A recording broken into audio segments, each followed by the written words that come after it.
Estamos aqui reunidos para a nossa reunião de estudos dominical sobre filosofia Rosa Cruz. Neste dia abordaremos o assunto Interpretação da capa do conceito Rosa Cruz do Cosmos. Começaremos com a oração do estudante Rosa Cruz. Oração do estudante Rosa Cruz. Aumenta o nosso amor por Ti, ó Deus, para que possamos servir-te melhor cada dia que passa.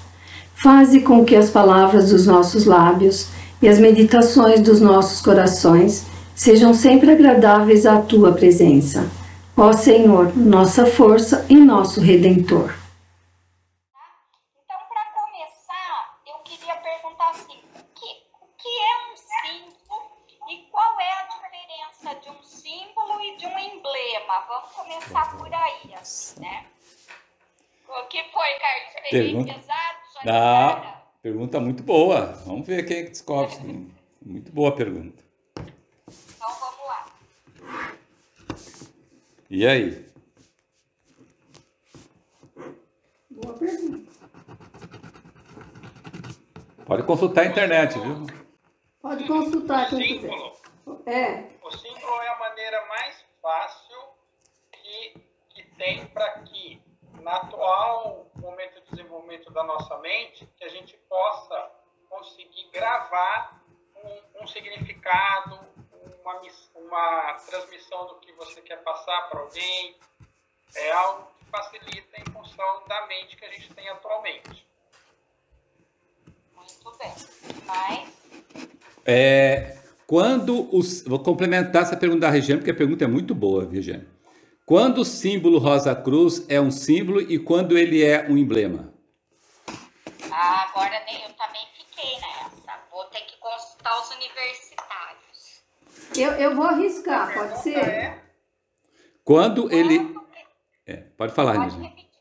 Não, Carlos, manda ver. Quando ele é um símbolo e quando ele é um emblema? O símbolo Rosa Cruz, né? Temos um símbolo Rosa Cruz. Quando esse símbolo Rosa Cruz é um símbolo Rosa Cruz e quando ele é um emblema Rosa Cruz? Eu vou arriscar. O símbolo, ele tem significados vários. Né? Ele está trazendo uma comunicação. Então, mas como é que o...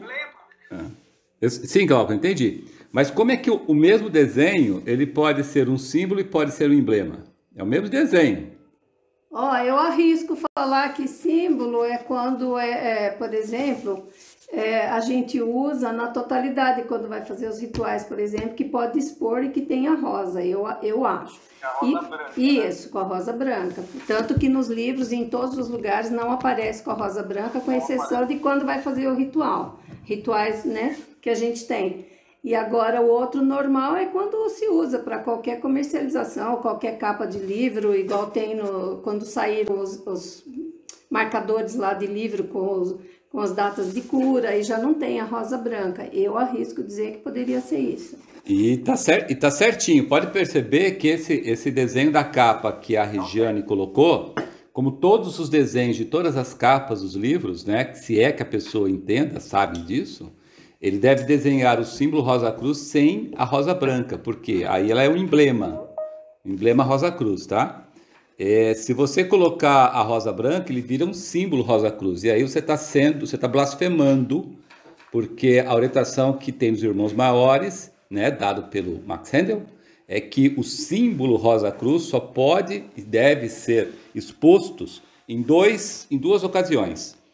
A ocasião 1, quando você está oficiando um ritual e, obviamente, depois que você faz a entrada, né, a saudação de entrada. A partir daquele momento você expõe o símbolo e termina no final da concentração. Momento 2, se você tem no centro Rosa Cruz uma capela de cura, certo? Então, na capela de cura, o símbolo Rosa Cruz com a rosa branca, que é um símbolo, né?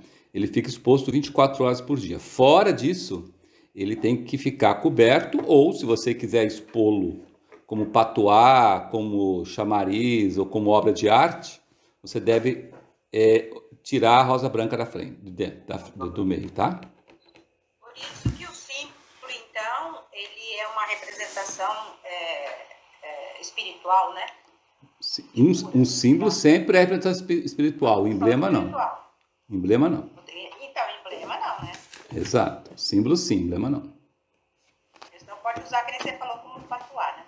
Usar como patuá, usar no anel, usar como broche, usar como camiseta, usar como você quiser. Emblema. Vai lá, manda bala. Muito bem. Então, na realidade, o símbolo, ele traz uma representação de uma verdade espiritual. Por isso que a gente vai estudar, porque a capa do conceito, ela é um símbolo cheio de símbolos, né? Então, se eu destrinchar a capa, que é o que nós vamos fazer, nós vamos ver que ela tem uma simbologia enorme. É para ser compreendido com profundidade, tá? Então, para ele ser compreendido em profundidade, ele também precisa ser interpretado por uma pessoa competente. Ao contrário do emblema. Por exemplo, um emblema, um brasão de uma família tem lá um brasão. Ela é um emblema que retrata só aquela família, mas ela não traz toda a história como na história de um símbolo, tá? O símbolo, ele tem que fazer eco com o nosso interior. Ele provoca, quando você vê, reações espirituais.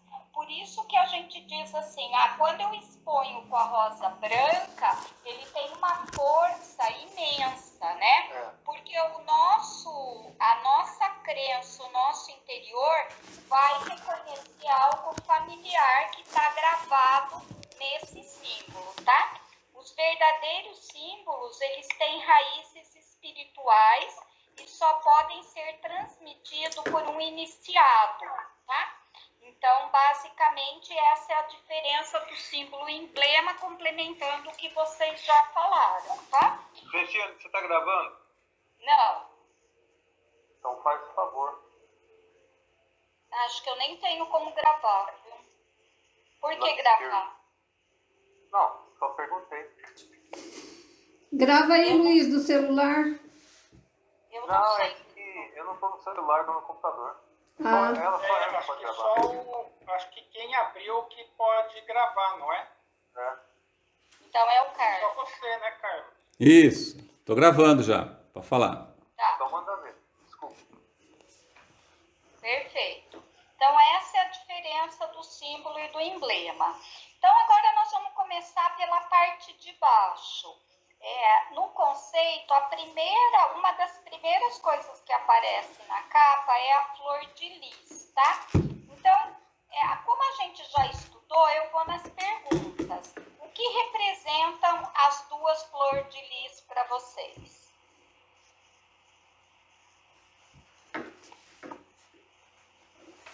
Tum, tum, Posso falar? tum, tum. É a pai. Fala, Ângelo, depois eu falo. Representa a Trindade. Isso. Pai, Filho e Espírito Santo. Tudo bem. Que mais? Então, e isso quer dizer que eles estavam, só pai e filho só que estavam na época ativos, e por isso da cor vermelha lá nele, que significa... Paz. Que significa energia, o Pai e o Espírito Santo. Muito bem. Então é porque só o Pai e o Espírito Santo estavam ativos naquele momento. Exato. Então a pétalazinha, vocês enxergam meu mouse quando eu mexo na minha tela? Sim. Opa! Sim. Uma pétala vermelha e duas vermelhas. Isso. Essa não é vermelha ainda, por isso que a Sueli falou, tá? Uhum. Muito bem. E o vermelho, que a Sueli falou também, ele indica a energia. Ele indica que nós estamos em movimento, que a Trindade, né? Ela é uma energia que movimenta todo esse universo, tá bom? Muito bem. Que representa... Eu vou trabalhar basicamente nas perguntas, tá, gente? De muito que a gente já sabe. O que representam as duas linhas subindo? Os filhos do cachorro. Filhos de Caim, que é fogo, E o Os Sete? filhos de Sete, que é a água. É. E significa Bem, também vou os... voltar minha- representam os seres que estavam sendo criados, né? Apenas com corpo denso e vital. E depois veio o corpo de desejos em vermelho. Não, você tá aqui ainda. Ali, Não, não é? mas É isso, antes- ela é antes tá disso. embaixo. Ah, tá. ainda. Eu já falei um pouco mais, Ela é tá verdade. adiantando, tá subindo Eu demais. já subi. Lembra? Ainda Baixa não chegou aí. lá no vermelho. Baixa aí. É antes do vermelho. Pronto, os seres que estavam sendo criados. Pronto. Mas assim é bom. Para definir legal, assim, representa quando Deus criou os espíritos virginais da onda de vida humana, ele criou com duas possibilidades de desenvolvimento. Uma possibilidade coração, enfatizando o coração, outro enfatizando a cabeça. Então, um é o ocultista, o outro é o místico. Aí o ocultista dá-se o nome simbólico, viu, gente? De Caim, e o místico dá-se o nome simbólico de... É 7, 8 ou 9? 7, é. Só É, Sete. só 7. E onde nós estamos nessa história toda? Não tá. Tá perdido aí no meio. A gente nem uniu lá em cima ainda.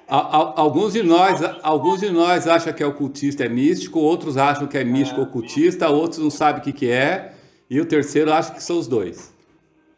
Tá Mas balançando. independente do lado que nós estamos hoje no processo de subida, tá, gente? Então, hoje nós somos espíritos em evolução. Então, se vocês perguntarem, as duas linhas, elas não são simplesmente uma representação de quando foi criado, né? Hoje nós estamos neste processo de subida. Acho que isso que é legal a gente não esquecer, né? É isso. Boa. Uhum. Tem, e só para variar, travou meu computador. Mas aqui não, aqui continua aparecendo. Aqui já apareceu ali, ó. Pra vocês? Tá aparecendo. Apareceu a cruzinha preta e o coraçãozinho. Onde vocês estão? Ah, Não, onde vocês estão? Eu tô aqui em casa. Representam as duas linhas subindo. Duas linhas isso, subindo. isso. E agora? Mexe o mouse um pouquinho. Ele Aí tá travou. funcionando. Pra gente. Aí, agora foi. Sim. Agora apareceu. Então, ele representa a evolução, que nós já falamos. Por um tempo, aí eu vou entrar no que a Sueli falou, né? A gente começou com 2 corpos ativos, o denso e o vital. Faltou amendoim no café. Depois foi acrescentado o corpo de desejos, que aqui está representado pelo vermelho das linhas que sobem, tá? Isso, Nessa certinho. partezinha, tá bom? Muito bem. Você sumiu. Aí, Aí apareceu. toda vez que eu mexo no negócio, ele some. Calma. É só você ir um pouquinho mais devagar. Apareceu aí, ó. Então vai. As duas linhas são iguais? Foi. Isso aí, apareceu.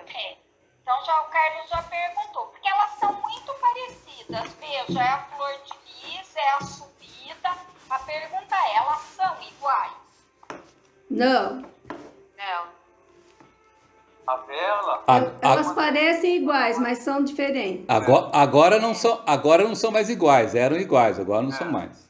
Agora não são mais. É. Em que sentido que elas eram iguais? Agora eu acho que vale a pena comentar um pouquinho, Carlos. Quando não. Eram iguais porque enquanto a gente não tinha a consciência de vigília, nós nem sabíamos se éramos ocultista, nem místico, nem o caramba 4. A gente estava evoluindo. Não sabia nem o que a gente era. Orientação externa. A partir do momento que nós recebemos o corpo de desejos e em seguida a individualidade, aí nós começamos a ter o livre-arbítrio e a opção de escolha, consciente, na consciência de vigília. Muito bem. Aqui também, eu acho que é legal assim, ó. Apesar delas parecerem iguais, elas são totalmente diferentes, ok. Mas tem uma coisa que é uma verdade. Deste lado, ou do lado da lamparina, ou do lado do coração, o que é importante a gente saber é que nós estamos em evolução. Então, às vezes, a gente critica muito, né? Algumas religiões, algumas questões, porque não bate com algumas crenças, mas o fato é, por um lado ou por outro, as pessoas estão em evolução. Alguns mais atrasados, outros mais adiantados, outros que estão abrindo um caminho para a gente, né? Mas é muito importante a gente respeitar as escolhas de cada um no processo de evolução, né? Alguém quer comentar? Não, tá ótimo. Certinho. Tá ótimo. Então, o que representa... Então, vamos falar da lamparina, né? O que representa essa linha? Vocês já falaram aí que tem o filho de Sete e o filho de Caim. E aí, qual é qual e o que ela representa? A lamparina representa a parte do intelecto, Parte da razão. né? O ocultista. A outra do lado, o ocultista, é. E a outra é o coração, né? Tá, então vamos nos ater a da lamparina. Isso, legal. Então, a da lamparina, a gente falou... Ai, toda vez que eu mexo nesse negocinho, ele trava meu computador. Vocês estão enxergando? Apareceu escrito para vocês? Não, Ainda né? não. Ainda não. Então, o que representaria do lado esquerdo? Ô, Regiane, você mexe, mas dá um tempinho. Que ele, Tem um delay. De processamento. Tem um delay, Eu é o vou processamento desligar aí, ó. minha câmera para ele ver se ele agiliza. Então, mas você vai tirar... Agora apareceu o mouse, agora sumiu o mouse. Agora apareceu o mouse. Agora apareceu. Ele tá travado. É banda larga nossa do Brasil, que não é assim. É banda larga. Já tá voltando, tá voltando. Aí. Agora foi os filhos de Caim. Isso. Então, vamos lá. Então, ela representa os filhos de Caim, que são os filhos do fogo e que são os ocultistas, tá? Eles estão repletos de energia positiva, que é toda essa parte vermelha. Eles eram considerados os artesãos do mundo, os maçons, que abrem o caminho através da vida, ultrapassando os obstáculos, pois sabem que isso reforça o caráter, tá? Eles trabalham com o intelecto. Então, alguém Estou na reunião aqui, campeão. Desliga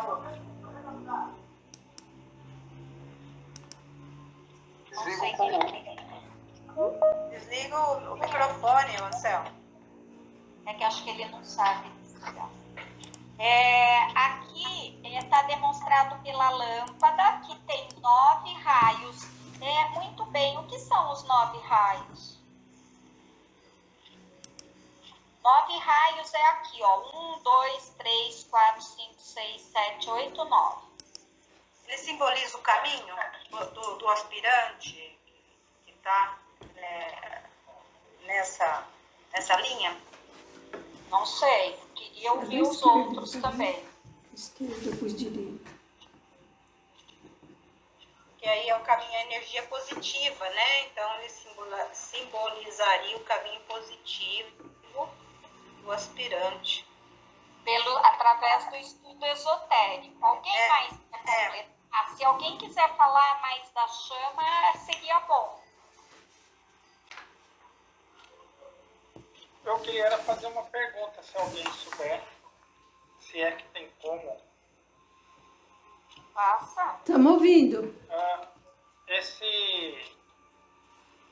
Em que época se passou esse momento do caminho evolutivo? Bom, A gente só teve época na Lemúrica. Aqui não era época ainda. não, veja bem, a pergunta do Glauco quer dizer o seguinte: em que época é que a gente se descobriu com a escolha, vamos dizer, ativa, ou a escolha real de que nós poderíamos trilhar o caminho da evolução ou usando o nosso intelecto ou usando o nosso coração? Então, para a gente usar, para nós usarmos, Desculpa. para usarmos o intelecto, a gente tinha que saber que existe o intelecto, que existe, Tinha que ter a mente. tinha que ter a mente. Então, a mente foi nos dada na segunda fase da época Atlante. Então, então quer dizer o seguinte, é só a partir da segunda fase da época Atlante. É só a partir da segunda fase da época Atlante é que a gente poderia estar desenhando a lamparina de um lado e o coração do outro. Antes dessa fase da época Atlante, a gente não teria essa condição. Se quiser alguma coisa mais específica ainda, na época Atlante, na segunda fase, ou a era de Gêmeos, da era de Gêmeos para a era de Touro, né? Certo? Ô, Carlos, essa época é a época que a gente estava ainda ligado, como se fosse um cordão umbilical para fora, e os filhos do fogo começaram a chegar próximos. Não, Não, isso aí foi no período de Saturno. Não, Saturno, isso já é. Em qual período nós estávamos, mas o Carlos já respondeu. Isso já é período terrestre, gente. Período terrestre, tudo bem. É, Mas naquela época já não tinha essa preferência? Não, de jeito nenhum. A gente não sabia nem que era existia. guiado. Nós éramos guiados, a gente não tinha nada disso. O que apareceu, o que a gente tinha, só na época que a gente ganhou a mente, que aí sim a gente começou a exercitar essa opção de caminhar pelo coração ou caminhar pela cabeça, né? Antes disso a gente nem sabia. Não sabia nem que existia a cabeça. Não sabia que tinha coração nem cabeça. Nada, vixe, sabia nada. A gente era... Mané. Muito bem, agora vamos para outra linha, né? A linha do coração, então, que é a linha que no conceito está do lado direito. Então, quem quer comentar um pouquinho da linha do lado direito? Quem é místico aí? Quem é místico? Oh, aí ficou silêncio, Carlos, assim não tem certo.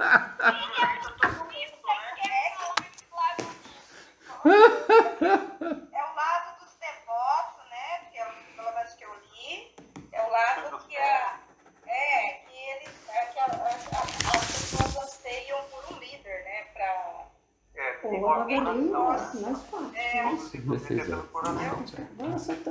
Então, grande parte da humanidade está nessa aí, né? Todo mundo almeja ter um líder, né?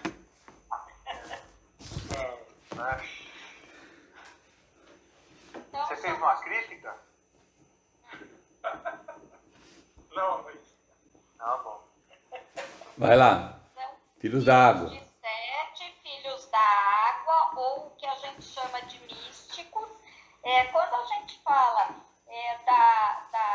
da religião, né, da igreja, então se a gente pegar assim, o catolicismo, ele está falando com o nosso lado místico. Isso não parece. Por isso eu entendo, e aí me corrijam se eu estiver errado, que a gente fala que nós que estudamos a fraternidade, é importante a gente ter uma religião por trás.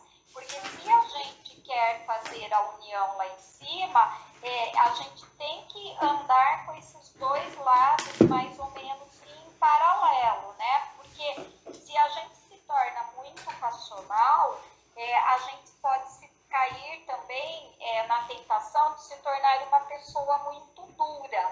E aí você não se afeta com mais nada, né? Em termos de pedido de ajuda, você não se sensibiliza.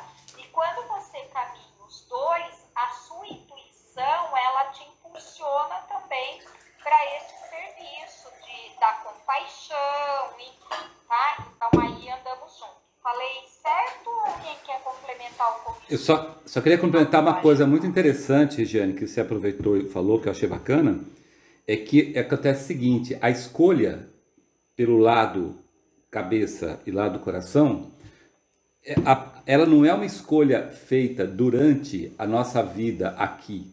Essa escolha é feita por nós lá no terceiro céu. Quando você vai escolher os panoramas da vida possíveis, né, com os eventos principais desta vida, e você vai escolher, logicamente, nesse panorama de vida, as lições que você quer provar para você mesmo que você aprendeu, né?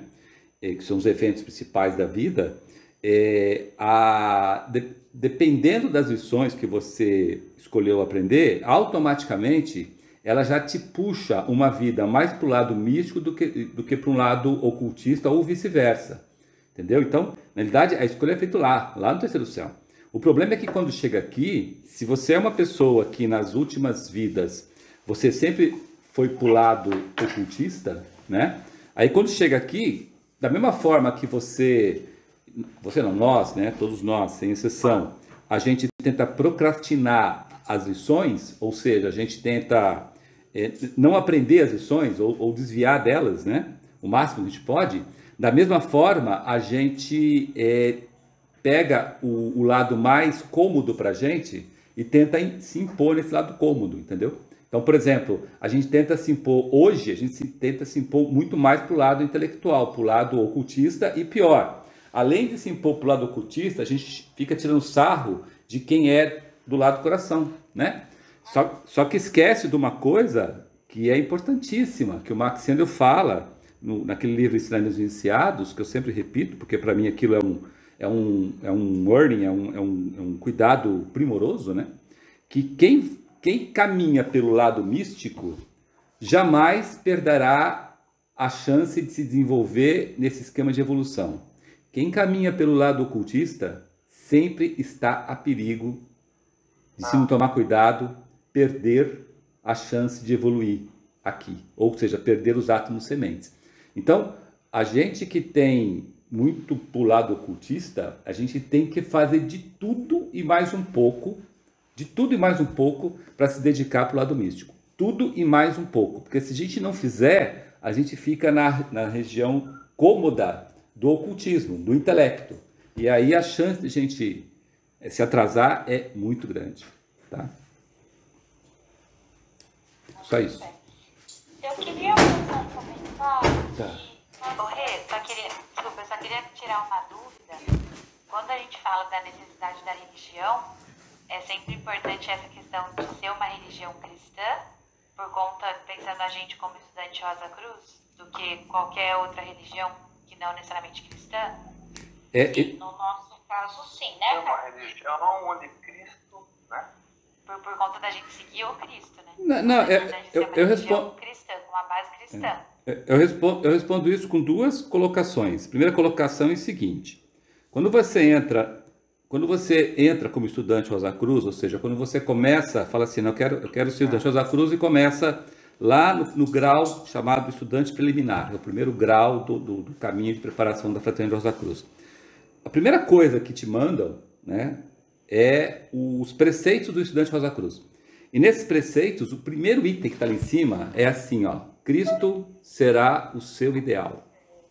Exatamente. Tá? A outra colocação é justamente a colocação que faz o Max Sandel quando ele dá um nome de Conceito Rosa Cruz do Cosmos. Ele dá, na verdade, dois nomes para esse livro, né? Conceito Rosa Cruz do Cosmos ou Cristianismo místico.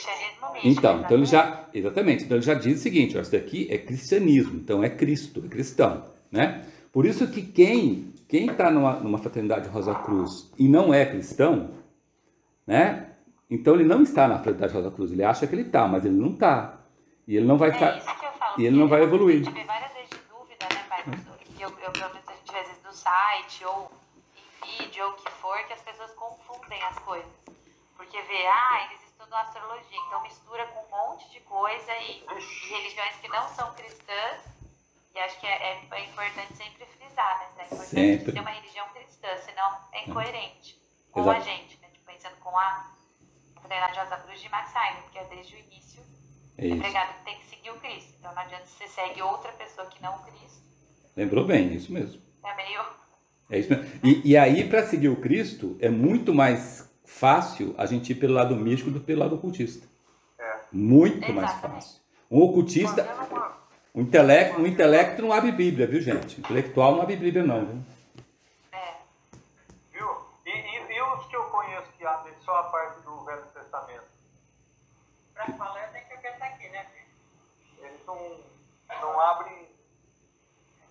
Eu vou deixar Mas qualquer religião que seja baseada no Velho Testamento, ele não é cristã, né? Ainda não é da época de Cristo. Não, é jeovística. É Ô, jeovística. Carlos, você viu a diferença da Joninha falando e aqui nós falando? O que é uma internet boa, cara? Você vê, né, meu filho? Pô, eu ia comentar, Luiz, que eu já fiz um monte de workshops que o pessoal dá aqui, né, para os novos recém-chegados. Nunca tem um problema, é tipo 20 pessoas, a pessoa Ela tá tá assim, gritando e tá brincando. brincando. Eu tô tendo aula no Senac, sem brincadeira. Nós medimos, já viu estudante, né? A professora fala, depois de 3 minutos deu um som. Aquele dia é cancelado. Gente, que a Magali queria falar. Você ia falar, Magali? Fique à vontade. Magali? Liga o som, Magali. Ela Acho que tá, a gente tá sem o microfone conversado. ela tá falando pra ela sozinha, só pra ela ouvir. Egoísta. É egoísta. Magali, A gente quer te ouvir, Magali. Tá me ouvindo? Agora sim! Agora sim! É que eu já tô com muita coisa na cabeça, um horror. Em primeiro lugar, para de ficar elogiando a internet da Julinha, que é inveja, é pecado. Né? É só elogio. Agora- Participa todo dia. Todo dia. Eu acredito, meu filho, ó, vou te contar, o que ele reclama ali é brincadeira. Deixa eu falar uma coisa pra vocês. Eu estudei essa capa direitinho, é fantástico, e eu tive uma dúvida, mas como não especifica na lição, talvez seja alguma coisa que não seja para agora, tudo bem. Mas a verdade é que são 2 linhas, 2 correntes subindividuais, mas a da lanterninha lá da nossa turma, tem um raio a mais. O que é esse raio a mais? Boa pergunta, Ótima gostei. pergunta. Gostei. É um símbolo. Muito bom. E por que do outro lado tem 8? Então, isso que ela quer saber. Essa é a pergunta dela, Essa é a pergunta o dela. Rolando Lero. O Rolando Lero. lá. É um professor. Então, aqui no lado do coração, nós estamos falando do Vídeos de 7, nós estamos falando de lá do coração, nós estamos falando que a chama divina tem apenas 8 raios, que é um caminho negativo passivo. O fato de ser negativo tem a conotação de negativo ruim? É esse o conceito de negativo? O que vocês acham? Por que 8 é negativo? Porque 9 é positivo. Mas por que 9 é positivo? Porque o 8 é negativo. Mas não é só isso, né? Então vamos lá, podem começar. Então fala. Você não sabe, olha, eu tô querendo saber. Eu já procurei, né? Espanhol, inglês, e fica sempre morre nisso aí. É 9 de um lado e 8 do outro. Mas nós estamos falando de polos, né, gente? Polo Isso, positivo e polo negativo, né? Então, mas polo O positivo é caminha 9. pelo polo negativo e o ocultista pelo polo positivo. E tem que. Mas não. E aí? Eu tô querendo saber por que o 9 diz como sendo positivo e o 8 como sendo negativo. Ou seja, Eu 8 não raios e sei 9 essa raios. resposta. Eu também não sei. Tem a ver com as iniciações, pessoal? Oi, Alain. Oi. Tem a ver? Então, os 2 caminhos têm, né, na iniciação antiga e moderna, todos eles têm a mesma quantidade de iniciações.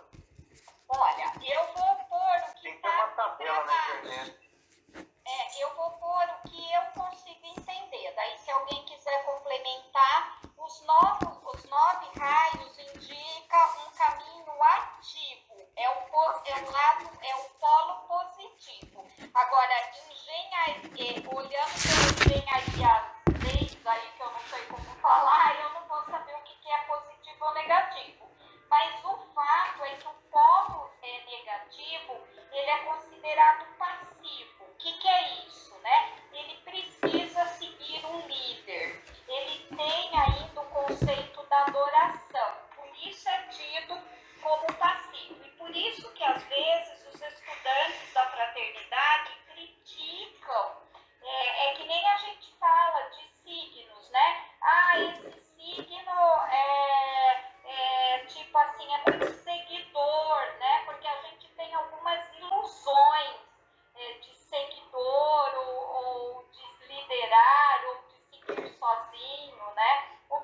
ter nada a ver. Tem muita gente mística evoluindo muito rápido até pelo lado coração, né? Mas eles são as pessoas da igreja, este lado, né, que seguem mais os ensinamentos, ou de um pastor, ou de um padre. Então, por isso a conotação desse passivo. Lembrando, esse positivo e negativo não tem nada ligado, e nem ativo e passivo, não tem nada ligado ao que é bom e o que é ruim, tá? Isso é julgamento. Tem a ver com o polo de energia e como a gente lida com o conhecimento. Alguém quer complementar? É assim que eu vejo, pelo menos. Então, é assim, tá certinho, é isso mesmo. Só complementando uma coisinha interessante.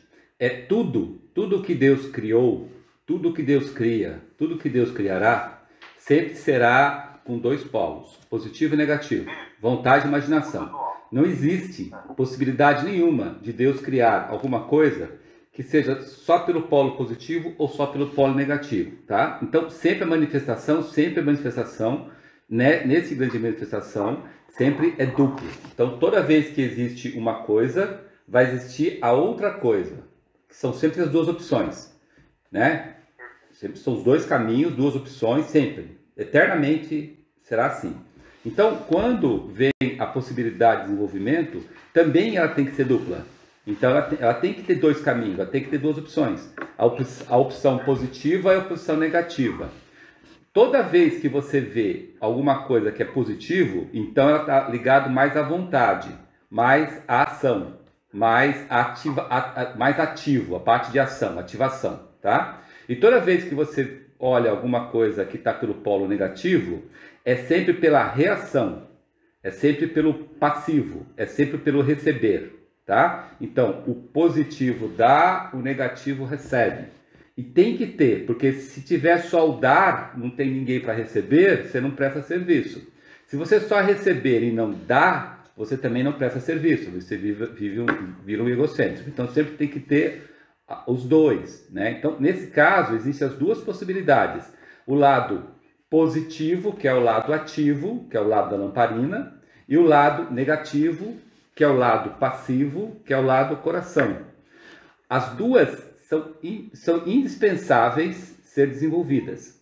Se você desenvolver só o lado positivo e o lado ativo, você jamais chegará a ser o iniciado. Não existe iniciado só desenvolvendo pelo lado positivo. Se você desenvolver só pelo lado negativo passivo, você também nunca chegará a ser iniciado. Não existe nenhum iniciado, e não existirá nenhum iniciado, que só caminhou pelo polo negativo ou pelo caminho negativo e pelo menos passivo. Por isso que o Max Sendel, todo o trabalho que é feito na Fraternidade Rosa Cruz é para o equilíbrio, né? O problema é que a tendência nossa é ir mais para o lado intelectual, o lado mental, né? Tanto é que ele fala, já no início do conceito, que a Fraternidade Rosa Cruz, ela desce a região química do mundo físico para saciar a mente do buscador, de modo que, uma vez que a mente esteja totalmente saciada, o coração comece a falar. Entendeu? Então é assim, né? Então, ou seja, para que o estudante ele tenha a oportunidade de ir subindo, né? E crescendo, evoluindo, para e passo, cabeça e coração. Você não cura ninguém pelo caminho positivo. Sabiam disso? A cura não é feita pelo caminho positivo. A cura é feita pelo caminho passivo, usando o caminho ativo para executar o trabalho. Mas não dá para você fazer de um lado só. Como também você não consegue fazer a cura só pelo lado passivo. Você ficar lá rezando e pedindo a Deus, e rezando e pedindo a Deus sem fazer nada, não vai dar nada, entendeu? Então, por isso que o negativo não é uma conotação ruim, não. É uma conotação complementar, indispensável para trilhar o caminho. Tá ok? E por que os raios? 8 e 9? Então, os raios é justamente para te lembrar o seguinte. O raio, com 9 raios, você está atuando através da vontade, através do caminho positivo. E com 8 você está trabalhando com o caminho negativo, o caminho passivo. Certo? Sabendo o seguinte, hein? Sabendo o seguinte, que a soma teosófica de 9 ou a soma teosófica de 8 sempre dá 9. Então, os dois são caminhos da humanidade. Certo? Porque o 9 é o número da humanidade, né? Não entendi. Aquele que decompõe a soma teosófica, aquele 1 mais... 1 mais 2, mais 3, mais 4, mais 5, mais 6, mais 7, mais 8. Dá 36, que dá 9. E 1 mais 2, mais 3, mais 4, mais 5, mais 6, mais 7, mais 9, dá 45, que também dá 9. Então, os dois são caminhos apropriados para o ser humano, tá? É por isso. Bom, então... Tanto é que são dois grandes iniciados no caminho, né? Mostrando o caminho e tem que se unir, né? Exatamente. Isso. Tem uma pergunta. Caminhar pelo lado do coração, né? Se a gente, teoricamente, coração ou cabeça ou coração, não estamos falando de corpo de desejo, tá? O corpo de desejo, ele faz com que a gente, teoricamente, modifique algumas coisas, vamos se unir à mente. Então, o místico e os filhos do Caim, né? Se a gente... O místico teria uma vantagem no sentido de amor desinteressado, se a gente desconsiderar o corpo de desejo ou não. Porque assim, o místico, né, ele busca a verdade lá, base, como a Regiane falou, tem que ter um mestre, né, alguém para puxar essa pessoa, alguém para ele, geralmente o Antigo Testamento é adorar alguma coisa, né? Ou seja, ele faz com que isso seja a luz para dentro, né? E o Linhas de Fogo, que é o Caim, ele externaliza mais esse fogo. Ele tenta buscar de fora para dentro, né? E o místico é sempre de dentro para fora, essa luz. Ele pensando assim, caminhar pela graça, né? Ou seja, o amor desinteressado, o místico teria uma vantagem assim, em cima de fogo ou não, né? Eu sei que no final, como o Carlos falou, né? Você tem que ter um equilíbrio entre as duas forças, né, da cabeça e coração, né? Claro, se for pela cabeça, você tem que sanar suas dúvidas, né, para que o coração comece a falar como o Carlos colocou. Mas o místico, em algum momento, se é de dentro para fora, exprimindo o desejo, ele tem uma vantagem, não sei se a palavra é vantagem competitiva, mas ele expressa a graça com uma forma mais fácil, né? E não uma questão de adoração, alguma coisa física, tá? É isso mesmo, Alan. Ele tem a facilidade, o místico tem a facilidade de executar na sua plenitude o conceito verdadeiro de amor. O amor que Cristo ensinou, o místico tem uma vantagem competitiva, vamos dizer assim, né? De conseguir expressar isso de uma maneira muito mais rápida e fácil do que o ocultista. Só que se você perguntar para o místico como é que faz para fazer isso, ele fala, eu não sei, eu consigo fazer, mas eu não consigo te explicar como é que eu consegui aprender a fazer. Mas ele tem a capacidade de fazer, entendeu? O ocultista tem uma dificuldade danada, mas danada de fazer. Porque ele não consegue, só pelo ocultismo, ele não consegue chegar a expressar o conceito de amor crístico, ou do amor do Cristo. Ele não consegue. Assim. Com a cabeça o coração endurece, né? Exatamente. Agora o místico já consegue. Por isso que tem essa necessidade de complementariedade, né? Porque senão você entende tudo, mas não consegue exercitar, não consegue manifestar, entendeu? E o outro se manifesta tudo, mas não consegue entender. Olha que beleza. E a gente acaba não deixando a intuição falar, né? Se a gente se torna muito racional, a gente entra no papel de julgar, né? Então a gente tem a intuição, mas a gente fica já se julgando, né? Se é correto, se não é correto, e aí a gente não vai para ação. Então aí, agora nós vamos falar da representação da tentativa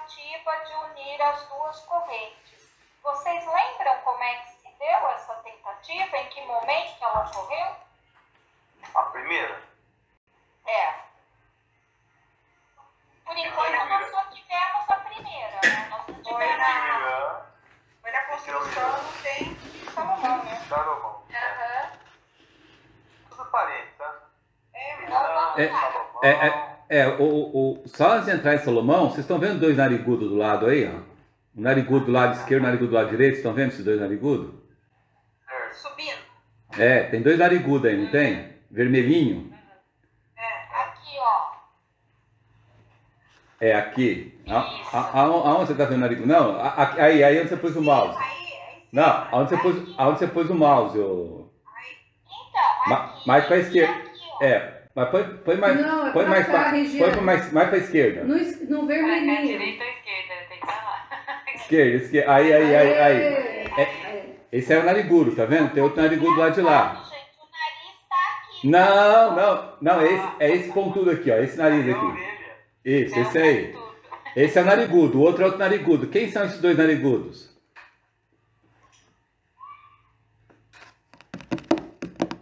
Foi narigudo? Eu não sei. Quem são esses dois narigudos? Por que deu na telha de Salomão construir o templo e por que deu na telha de Irã-Abif construir o templo? Quem deram na telha deles? Eles chegaram e falaram assim, vamos fazer um empreendimento aqui legal, vai ser bacana. Eu construo, você vende. Mas acho que foram sábios, né? São seres sábios, porque nós éramos guiados, né? Então, mas quem é que falou para eles construir? Quem é que soprou no ouvido deles e falou assim, constrói aí, ó, chama o carinha lá para construir lá, que o cara é legal. Quem foi?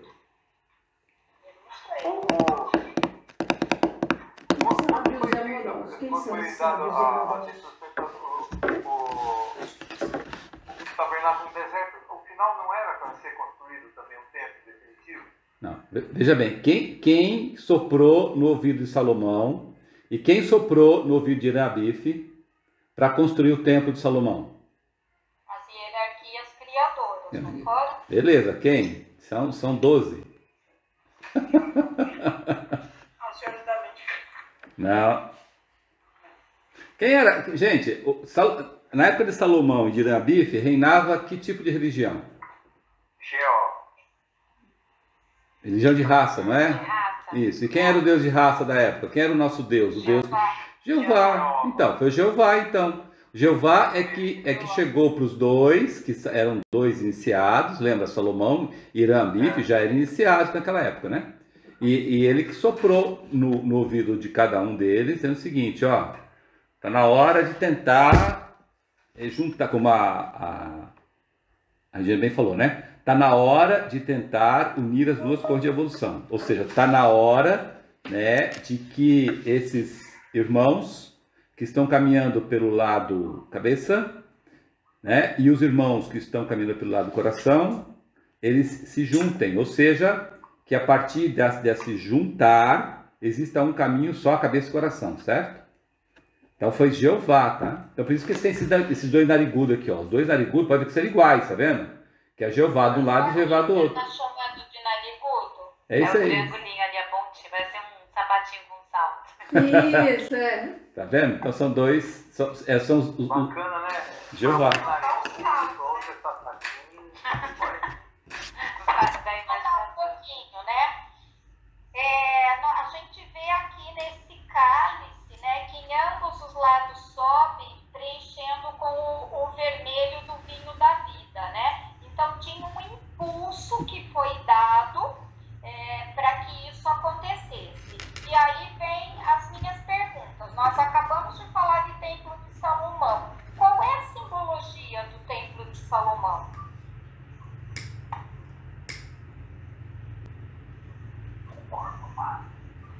Fala, Luiz. Fala, Luiz. Pode falar alto aí pra todo mundo. Fala aí, Luiz. Corpo humano. Oi? Bom, pela consulta que eu vim fazendo, no final das contas, o desenho é o desenho de uma cruz. Que está simbolizado, e também cabe um corpo humano ali. Cada detalhe cada peça, né, desse tabernáculo, ele se encaixa numa posição do corpo humano. Ok, mas eu queria voltar nessa questão. Por que foi dada a construção do templo para os dois fazerem? Ela tinha uma simbologia, que era fazer a união. Então, na realidade, era para ser uma obra-prima das duas linhagens, de Sete e Caim, de intelecto e coração. Por quê? Os místicos tinham a habilidade de construir, mas quem tinha, então os filhos de Sete, né, eram capacitados, que é o lado Salomão, para conceber e projetar o templo, guiado por Jeová, como o Carlos falou. E o lado Irã Abif era o que tinha o conhecimento da quinta essência, né, trazida aí do material adquirido pelos filhos de Caim. Então, era como se assim, um desse a parte intelectual e o outro, um desse o projeto, vamos dizer, e o outro realmente executasse. E eles fizessem a alquimia. Então, esse era o sentido. Então, ia unir, porque os dois iam estar trabalhando numa grande obra em conjunto que precisava de intelecto e de coração. Tá? A incorporação da espiritualidade dos sacerdotes, que eram os filhos de Sete, com a habilidade de execução dos filhos de Caim, é que dariam essa união, né? Então, aí sim, nós estamos entendendo exatamente o que é a união intelecto e coração, que deveria ter acontecido lá. Alguém quer complementar ou me corrigir? Fique à vontade. Pra gente... Corrigir, de uma certa forma, você quer dizer assim, os filhos de Sete, eles sabiam projetar, tinha disponibilizar todo o material, mas não sabiam construir. Aí os filhos de Caim sabiam construir, mas precisavam receber todo esse material que era necessário para ser disponibilizado para eles construírem. É o contrário, né? Ou eu confundi? É um pouco do que o Carlos falou aí agora. Que os filhos de Sete... Tá. Os filhos de Sete... Sete é Salomão, nós estamos falando de Jesus, né? Salomão. Isso. Lá do coração. Eu estou falando pelo lado da engenharia, como se fosse um projeto. Os filhos de Sete, eles disponibilizavam o projeto e todo o dinheiro necessário, todo o material necessário para a construção. E os filhos de Caim, eles iam lá e construíam. Eles sabiam construir. Pegavam aquele material e sabiam trabalhar aquele material para dar a forma que tinha sido indicada pelos filhos de Sete. Isso mesmo. Tudo bem? Engenheiro é fogo, né? Engenheiro. Não, é que eu trabalhei numa empresa que era assim. Os maçons gastavam dinheiro no projeto e o pessoal que não era maçom ia atrás de correr dinheiro, material, mão de obra. Era assim. E funcionava bem. Eu só faria uma leve correção que filho de Irã Abif, né, que é cabeça, é o projeto, né? E Salomão, Sete é coração que executa. Talvez assim. Para mim era isso. Por isso que eu achei que estava invertido. É que na realidade era assim.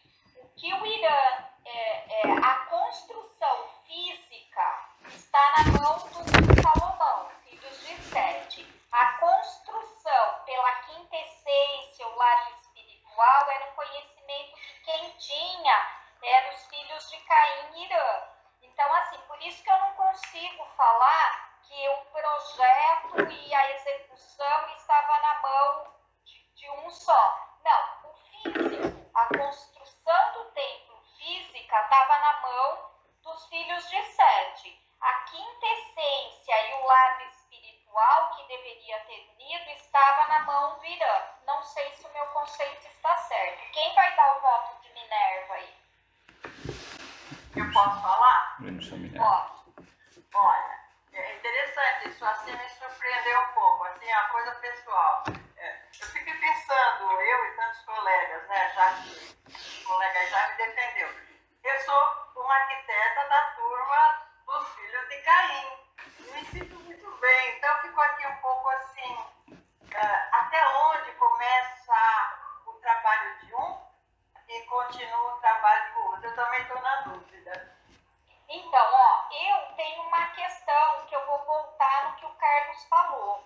E aí, Carlos, você me corrija se eu estiver errado.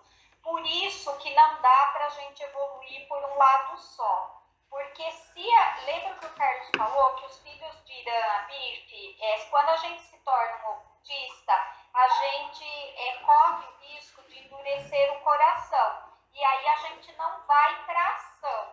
Porque os filhos de Sete, eles simbolizam essa ação. Eles às vezes agem, mas eles não sabem explicar por que eles estavam, vamos dizer assim, construindo o Templo de Salomão. E os filhos de Caim, eles tinham este conhecimento da alquimia que deveria acontecer, mas efetivamente eles não tinham a habilidade da execução. Então, Carlos, me corrija se eu estiver errado com o que você acabou de falar de um lado e de outro, por favor. É isso mesmo, tá certo. Exatamente isso. Deixa eu fazer uma pergunta. Quem fazia concepção artística, quem detalhava o projeto e quem executava o projeto? No físico, eram os filhos de Sete, Salomão, no físico, Luiz. Mas o que Irã estava trazendo não era no físico, era na quinta essência. Perfeito, perfeito. Porque o Irã Abif, ele colocava para trabalhar tanto os filhos de Sete como os filhos de Caim. Desculpa, os elementais. Né? Você está no mundo, Rê. Hã? A Rê está falando e ela está no mundo. Eu achei que tinha cortado dela, está só no mundo. Desculpa, é por isso que não dá para separar em projeto e execução. Dá para separar em quintessência e execução material. Um era muito bom. Qual era a quintessência disso, então? Então, vamos andar mais um pouquinho para a gente falar? A próxima pergunta, só que toda vez que eu mexo no meu negócio, depois ele demora. Porque, ó, Não, deu certinho. Agora ele mudou. Antes do tempo tinha um arquétipo, né? Tinha um desenho já bolado. Então, mas acho que complementa, porque o Templo de Salomão vem com o conceito do mar fundido, que aí é que Irã Abif entrava. Então, vamos entender o que era o mar fundido, porque não é só o templo, nós temos que entender o mar fundido, né? Então, ele era representado por um lavabo de um tamanho considerável, que tinham 12 bois dispostos de tal maneira que as cabeças estavam para a periferia e as traseiras para o centro, né? Então, agora vamos lá. O que era? Oi. Nessas semanas que eu estou consultando, o Sr. Marcos Reis disse que não é esse símbolo aí. Foram consultar na memória da natureza e não eram bois, eram representações dos 12 signos. Tá, depois Ele também tem uma pergunta lá que ele responde também. Ô Luiz, peraí. É confusão, tá? Isso é confusão. Você está confundindo tabernáculo no deserto com o templo de Salomão. Tabernáculo do deserto eram 12 signos astrológicos. Agora, templo de Salomão eram 12 bois dispostos da maneira, tá? Tá, tudo bem. Os dois são 12, só são coisas diferentes. Um é tabernáculo e outro é templo. 12 bois, eles representavam também as 12 hierarquias, eles representavam os 12 signos, não é isso, Carlos? Sim, sem dúvida. Só que com uma outra... Com a conotação específica do Templo de Salomão, que era diferente do tabernáculo do deserto. Perfeito. Também não tem a ver porque era a época de touro? Também tem a ver. Já estavam dentro da época de touro, né? Porque nessa época aí de Salomão era a época de touro, não de Ares. Sim, também. Bem simbólico. Então agora acho que a gente precisa entender o mar fundido, que era onde o conhecimento de Irã Abif vinha para fazer a grande diferença. Então, quem quer explicar o que é o mar fundido? Eu não sabia que era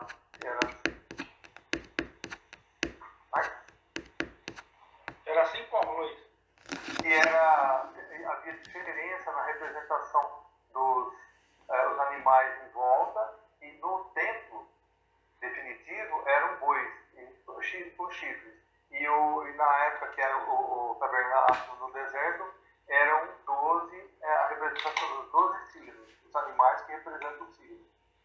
Vaca também tem chifre, não é só boi. Mas o que é esse mar fundido? No templo, para que servia? No templo de Salomão, para que servia? Não no tabernáculo, no templo. Era para ser, né? Tá.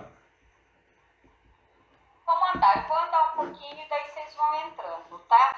Ele, a princípio, era destinado para o banho da purificação, que os sacerdotes tinham que se submeter para entrar no serviço do Senhor. Então, se a gente for fazer um paralelo com o nosso processo de retrospecção, que é um processo de purificação, todo mundo aqui, todos que estão conectados são probacionistas? Ainda não, né? Não.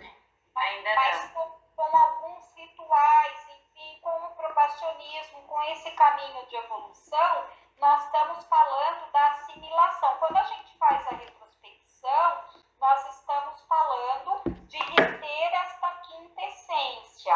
É um trabalho de você passar os seus atos pelo moinho, vamos dizer assim, né? E da retrospecção e ficar com o que você assimilou com a lição aprendida. Naquela época, foi construído e era especificamente para os sacerdotes, porque lembra, não tinha rasgado ainda o véu do templo e a iniciação não estava liberada para todo mundo, esse caminho ainda não estava totalmente liberado. Vão me corrigindo, gente, se eu falar besteira, por favor, tá? Então, ele foi fundido, o mar fundido, né? De maneira que ele tivesse essas propriedades purificadoras. E quem conhecia essa fórmula era o lado Irã, que era o lado da lamparina, que era o lado intelectual. Por isso que eu falei, o templo, enquanto templo, Caim fez muito bem. Mas esta segunda parte vinha com Irã Abif, né? E aí, qual era o conceito? Eu vou falar aqui do simbólico, né? Ele enviou mensageiros para todas as partes do mundo para recolher os metais e quem fazia, com quem eles sempre tinham trabalhado. E com o martelo ele triturou e lançou numa fornalha, construindo, porque a ideia é extrair alquimicamente de cada partícula a quinta essência do conhecimento obtido pela experiência do trabalho. Então é muito lindo para mim, porque para mim ficou claro assim, ó, o símbolo da retrospecção que a gente deveria fazer à noite é fazer o mar fundido a cada noite que a gente passa. E desse modo, a quinta essência desses diversos materiais básicos formaria um sublimado conhecimento espiritual, né? Que é o que ia fazer a alquimia. E aí tem aí o simbolismo de que todo homem que aí se lavasse, ele seria dotado de perpétua juventude, não pensando na juventude física, tá, gente? Mas entendendo, eu entendi, né, que essa juventude de manter o espírito em evolução, dele não cristalizar e da gente continuar fazendo esse caminho.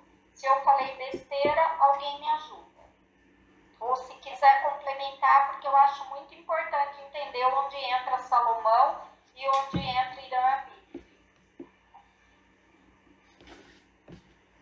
Mandei tão bem assim que ninguém vai falar nada? Ou falei tudo tão besteira que vocês estão pensando como me corrigir? Para mim tá ótimo. Tá excelente. Então tá bom. Então vamos. Só que daí o que aconteceu, né? Ok, essa era a grande ideia. A hora que o mar fundido estivesse pronto, nós teríamos juntado os dois lados. Só que então, aí nós tivemos no desenho, né, uma tentativa frustrada de união, que ela está justamente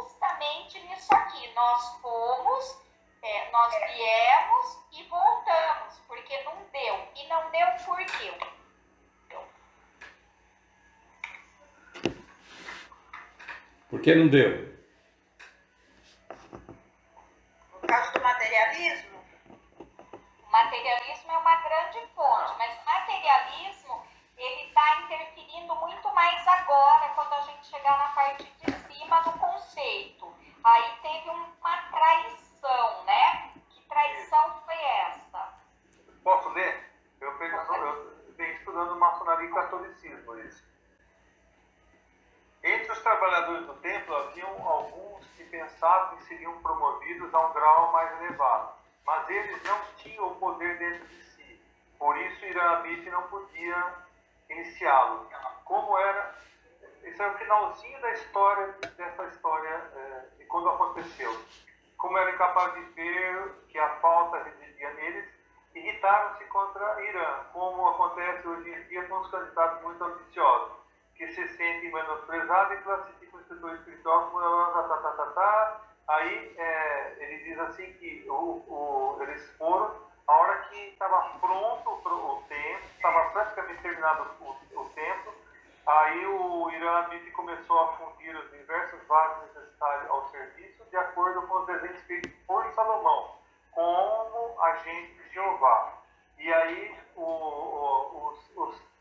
os filhos de Sete que trabalhavam com o Irã bolaram uma forma de fazer, destruir, como o Irã Abif não podia iniciá-lo, como o Sr. Max Stein diz aqui, uma rápida iluminação e acesso ao invisível, embora ainda comam nos caldeirões de carne do Egito, e não sacrificar-se no altar da abnegação. Os insatisfeitos entre os homens de Irã passaram a conspirar para danificar sua grande obra-prima, o Mar Fundido.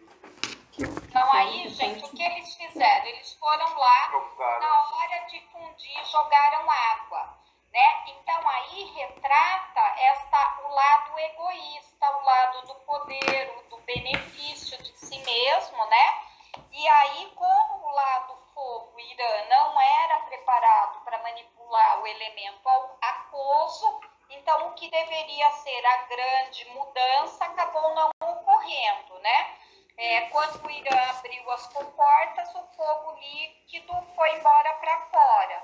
E aí, então, eles encontrou com a água, né? Com as duas correntes, eles se afastam, Irã e Salomão se afastam, e o caminho continua sendo cada um por uma corrente, e eles só voltam a se reencontrar quando Irã Abif renasce como Lázaro e quando Salomão renasce como Jesus.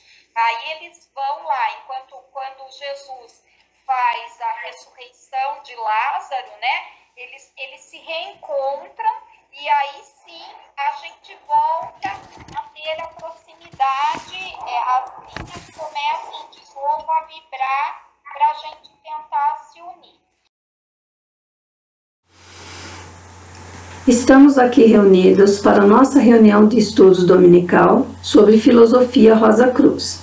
Neste dia abordaremos o assunto Interpretação da capa do conceito Rosa Cruz do Cosmos. Começaremos com a oração do estudante Rosa Cruz. Oração do estudante Rosa Cruz. Aumenta o nosso amor por Ti, ó Deus, para que possamos servir-te melhor cada dia que passa. Faze com que as palavras dos nossos lábios e as meditações dos nossos corações sejam sempre agradáveis à Tua presença. Ó Senhor, nossa força e nosso Redentor. Então, para começar, eu queria perguntar assim, o que é um símbolo e qual é a diferença de um símbolo e de um emblema? Vamos começar por aí, assim, né? O que foi, Carlos? Peguei pesado? Pergunta muito boa. Vamos ver quem é que descobre. Muito boa pergunta. Então, vamos lá. E aí? Boa pergunta. Pode consultar a internet, viu? Pode consultar quem quiser. O símbolo é a maneira mais fácil que tem para que, no atual momento de desenvolvimento da nossa mente, que a gente possa conseguir gravar um significado recado, uma transmissão do que você quer passar para alguém. É algo que facilita em função da mente que a gente tem atualmente. Muito bem.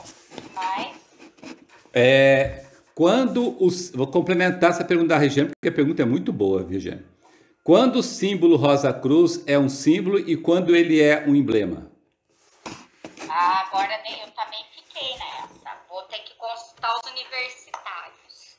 E assim, Eu vou arriscar, pode a ser? primeira parte da Quando ele- da capa do conceito Rosa pode falar, Cruz. Igual. No próximo domingo Não, Carlos. estaremos terminando. Quando ele é um essa símbolo e interpretação. quando ele é um emblema? Agora O símbolo passamos Rosa à Cruz, oração Rosa Cruz. temos um símbolo Rosa Não te Cruz. pedimos Quando mais esse luto a símbolo Deus, Rosa Cruz senão é olhe um para símbolo ver a Rosa luz Cruz dele. e quando ele é um Não te emblema